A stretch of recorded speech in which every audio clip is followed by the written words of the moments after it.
Welcome to This Week in East Brunswick. This week, the Town Council considers a new blue water aquatic facility for the township. Teenagers at Playhouse 22 rehearse for February's performance of Runaways. And the Division of Recreation and Arts Commission present a free concert featuring Fleur De Lis. Also this week, Frost School students celebrate the Chinese New Year. And your pet doctor offers suggestions for those looking to buy a bird. These stories and more this week, including footage of PAC 223's visit to the studio. But first, here's a quick look at programming next week on Channel 8. Wake up Monday morning with a body core workout on Look Great, Feel Great. That's with Lenore Kulik at 10. At 10:30, it's stories about cats on Stories from the Library. Tuesday night's lineup includes EB18, with information about how business owners can prevent shoplifting and fraud at 7 o'clock.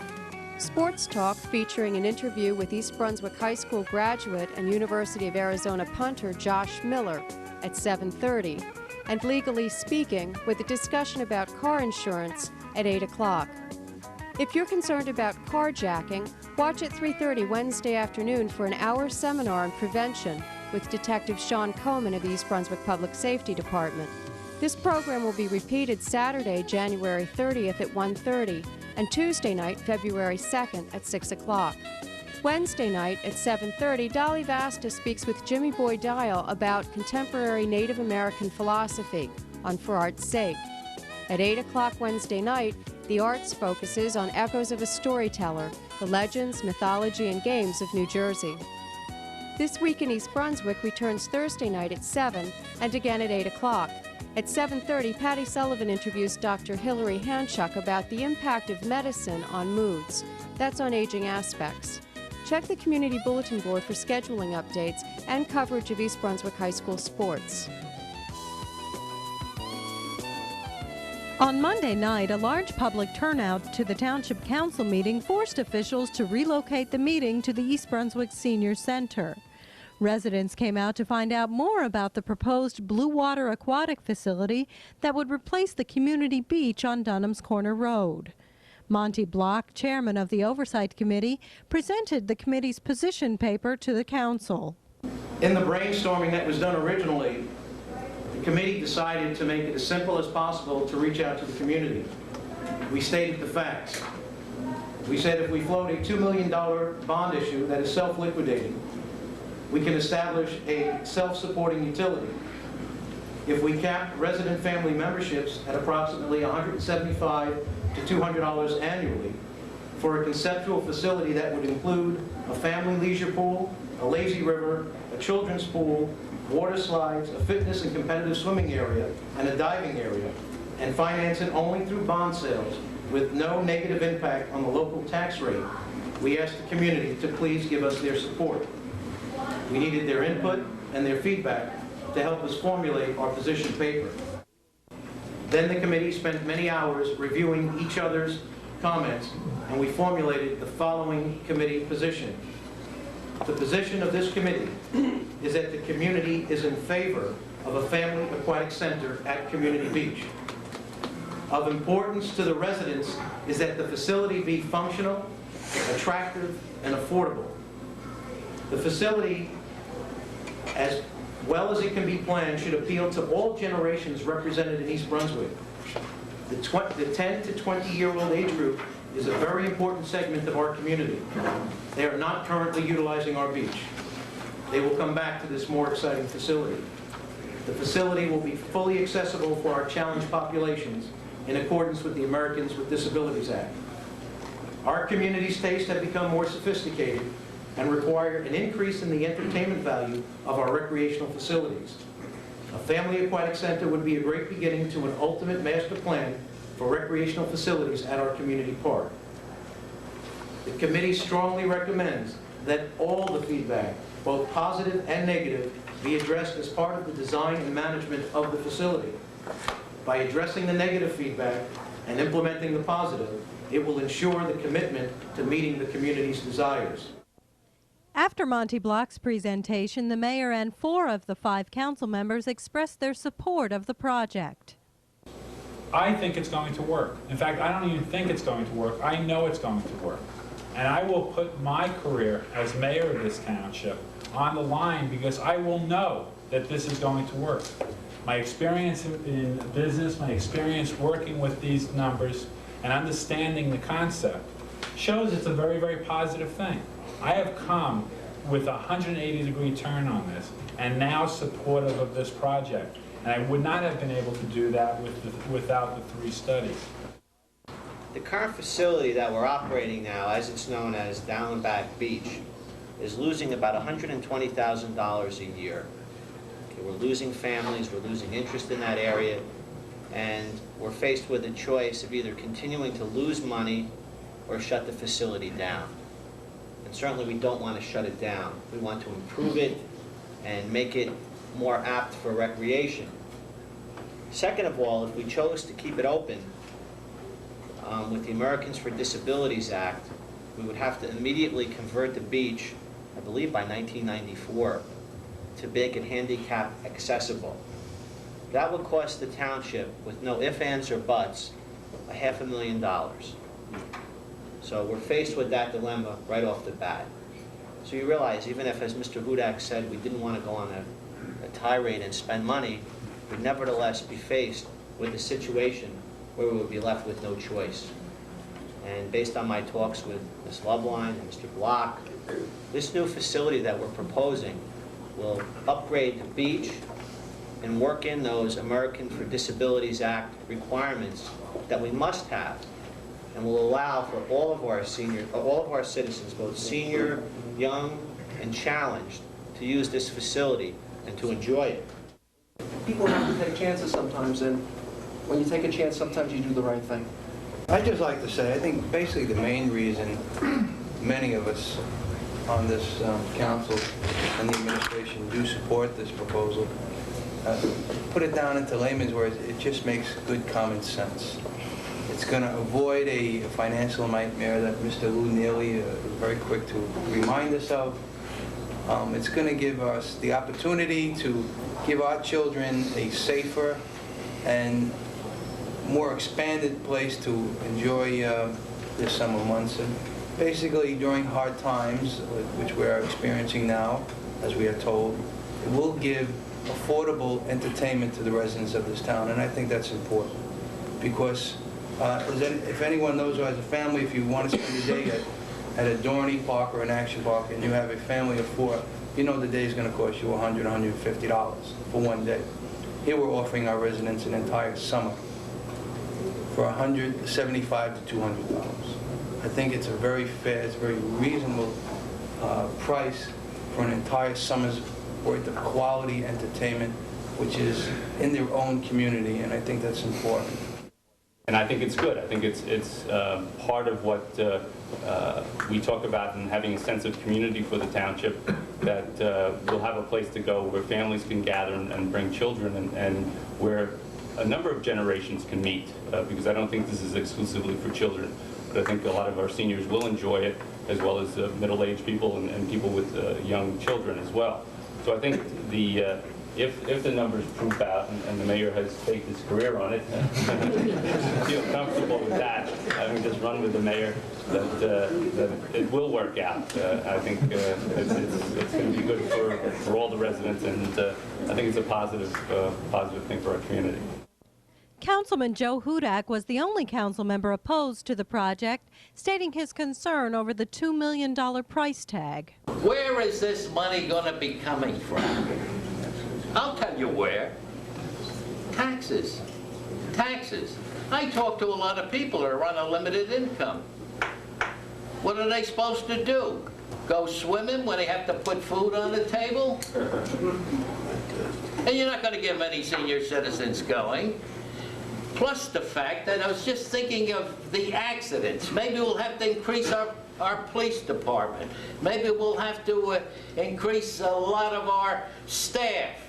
There'll be, how about the insurance? You ever see 100,000 people run around diving, quadriplegics, so forth and so on? Now even take the concepts that I heard from one of the citizens mention cancer in the sun. Maybe the trend towards recreation is not baking in the sun all day. There are many facets. I mean, I looked at this thing from a lot of different angles, but the big thing, I just implore you people, put it on a referendum. The people will speak for itself, and if they want it, God bless them. I'll vote for the thing. Other than that, I can't vote for all these pies in the sky.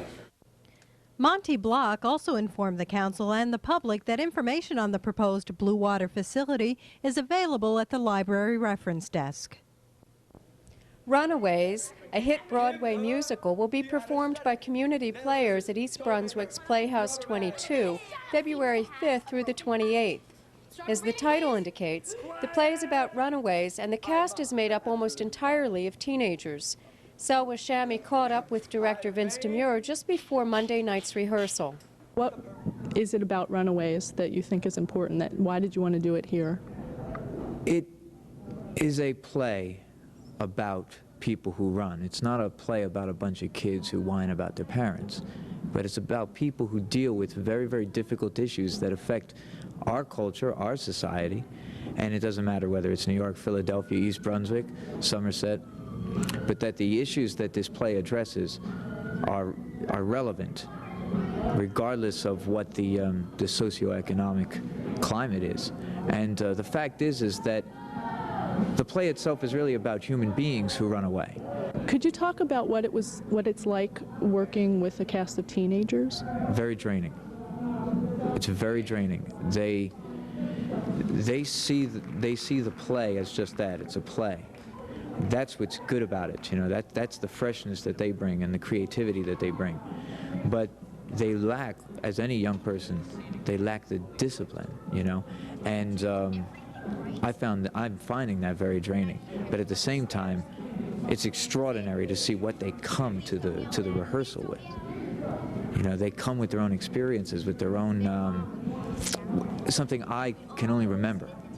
You know, they come to this play very fresh. It's a tough show. It's a show in which very ugly issues are dealt with ferociously, and we as a production, we place all of those issues right on the lap of people sitting in the audience. What's wonderful about this play is that while you're dealing with drug abuse, child abuse, prostitution, rape, thievery, alcoholism, and all of these horrible things, there is this extraordinary humor that counterbalances all of that horrific subject matter, you know, and the humor is very, very urban in nature, and I find that very appealing. You know, it's fun. It's fun humor. It's also not nice. You know. How did the cast react to the content of the play and their roles? At first, they were very timid, and they were very bewildered, and they were very confused. Now, there are some people in this cast who are not bewildered at all because they are real-life runaways. I mean, there are some people in this cast who, and I'm not going to say who, but there are some people in this cast who are living what we are doing. And then there are other people who are not.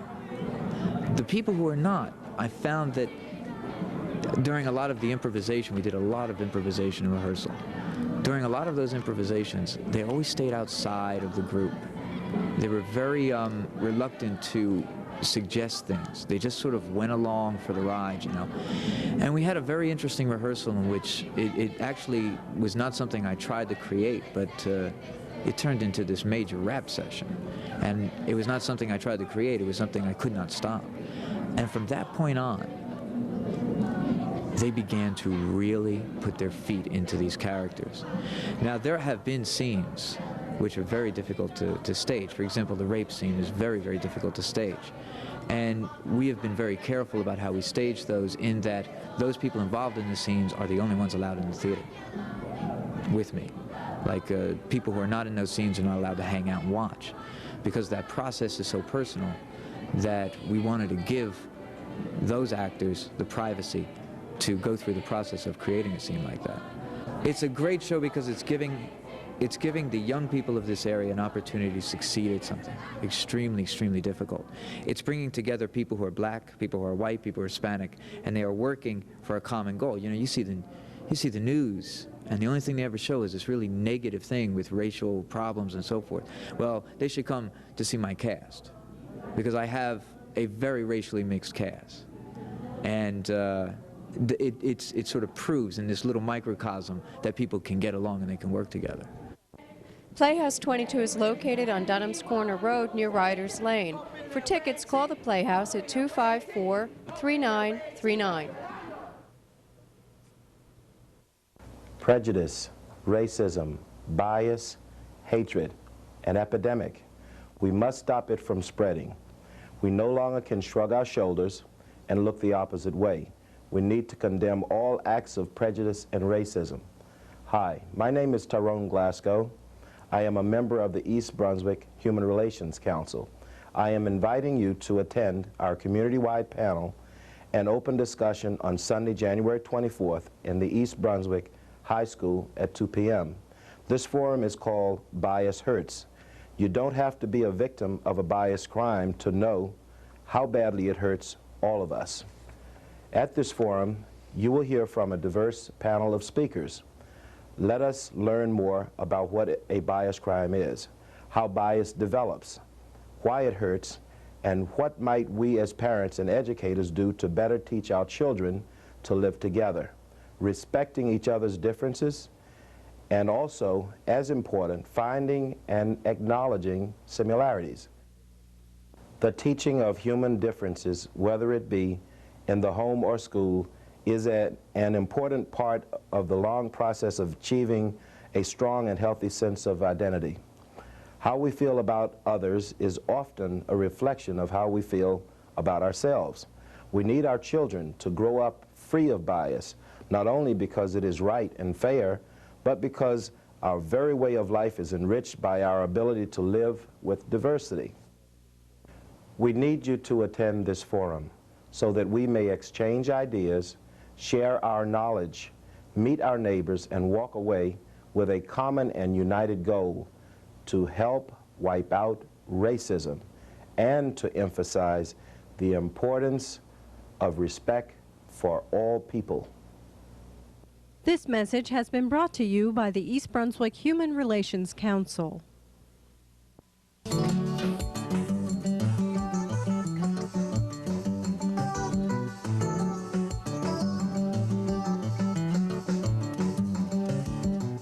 Hi, welcome back once again to Your Pet Doctor. I'm your host, Dolly Vast, and my co-host is... I'm Dr. Brian Johnson from the Cranberry Veterinary Hospital in East Brunswick. Yes, and we have a fun show for you today because we've had a few requests for these beautiful creatures that Dr. Johnson is going to show you. And who are you fondling over there? Well, this is Cookie. Cookie is an umbrella cockatoo. We've had several people comment on the birds, and thought we'd bring them back, show you a couple of varieties. This is an average size in the parrot family. This happens to be an umbrella cockatoo. They come larger and smaller. They make wonderful pets. That's one of the next guys coming. He's anxious. He's anxious. He's anxious. But this has a life expectancy of 50 to 75 years on proper feeding. And it becomes a wonderful pet that you can have, snuggle with, play with, and they're just a lot of fun to have. They're not difficult to keep, but they do require a reasonable amount of attention. It's not something that you can hang on the wall as you might a canary. This requires constant interplay in order to keep them happy and to make them nice pets. And you can see there's no danger of this bird being a biter or something like that. She's a marshmallow. Ah, well, could we put the marshmallow down for a minute? Because I think we have a smaller one. Yes, let me show you a smaller variety. If this bird happens to be a little bit too big for you, this is a smaller variety. Yes, held by Ronnie, Dr. Johnson's wife. And this is a lesser sulfur-crested cockatoo. This is about 2/3 the size. It's a very, very pretty bird. It's a very dramatic bird. And it is equally as much fun. They have a long life expectancy. It's something that you really get into. And if these are not of your liking, let you take this guy too. we're going to try to show you another alternative. Yes, yes, I wanted to see whether you've got anything else. No. Well, the next one is Elliot. It's Elliot, that's Elliot right. is a baby. He's only not quite 5 months old He's yet. a very noisy baby. Well, his birthday is coming tomorrow, so he's 5 months old tomorrow, so he's not really very old. But this is called a green-winged macaw. And the macaws tend to go a little bit larger than your normal cockatoos. There are many species of macaws, from not much bigger than a parakeet to the larger varieties. Now, I hope you don't expect me to sing happy birthday to him. No, not till he's 6 months old. Yes. Oh, he's absolutely gorgeous. Elliot, come. Yoel. Elliot, come. Elliot doesn't want to come, so just kind of push him over. Oops. Elliot, come. Okay, here's Elliot. Hi, Elliot. He is gorgeous, isn't he? Oh, look at those colors, yes. Now, he's a baby. I was watching you fondle him before. I didn't mean to interrupt you, That's but right. God, he was so gentle. Yeah, people might be turned off with his size, or they might be turned on. But this is a type of bird that can be just as gentle. You can see, people say, my gosh, they'll take your finger off. No, see? No. He's just as gentle. And if you'll sit there, he'll sit and get scratched, and he'll snuggle up with you, and he's a wonderful pet. And you can't eat that microphone or they'll yell at me. But he's a type of bird that he'll be a lifelong pet for you. He can go any place with you. He goes, of course, in the carrier. Yes, I understand. He will talk. He will have most of the qualities of another pet, plus with proper feeding, he will have a life expectancy of 50 to 75 years. You know, these would be great pets for seniors, wouldn't they? Yes, I just had one senior couple come in this morning. He said yes. Yes, he agrees. A lot of people who are older have stated that, gee, I can't take the loss. I'm too old for that, or I just don't want to go through that. With one of these guys, they will live. Certainly he's going to outlive me. I've got to decide which one of my two boys he's going to. So they're a good bird for that. They don't have to be walked outside in the cold weather, and they make a wonderful pet. And this is Elliot. Well, Elliot, we're going to have to say goodbye to you and to your master right at the moment. We'll see you all next week. In the meantime, take care. And have a good day. Yes. Hi, I'm Amy Fisher, and today I'm at Frost School in the 3rd grade class taught by Jerry Faust. Hi, Jerry. You're having a Chinese New Year celebration here today. Could you tell us what you're doing and why it's specifically in your class?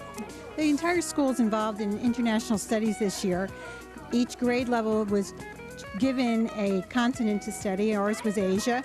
And then we decided to choose different countries. I chose China because there's a large representation in the school of China. And it fell into my lap to do Chinese New Year with Mrs. Holo and Miss Berry. So today we're enjoying Chinese New Year. We'll have a lunch celebration and different activities. There's some parents back here who are helping us out with painting of the Chinese characters and paper folding. And they're learning to use chopsticks and different symbols that represent different things in China. And who's the dragon? Who's making the dragon? Those are some 5th grade boys, not necessarily Chinese boys, but some big boys that were able to hold up the dragon. It looks pretty heavy. Well, have a very nice day, and Happy New Year. Happy New Year to you.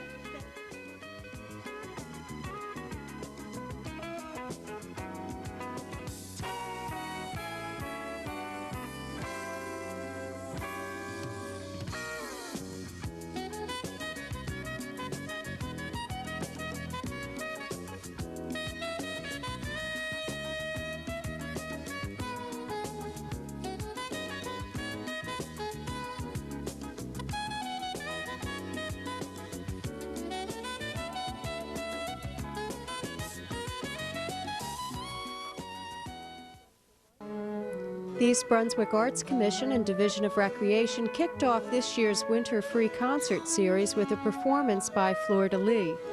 The series includes Sweet Adelines on February 14th, opera at Rutgers on March 7th, and big bands of the 30s and 40s presented by Bob Lippett on April 25th. All performances begin at 3 p.m. and will be held at the library. For more information, call 390-6797. We'll close this week's show with the Baroque sounds of Sunday's concert, and with a wave from members of Wolf Den No. 1, Pack 223, who toured the studio on Tuesday. Thanks for watching.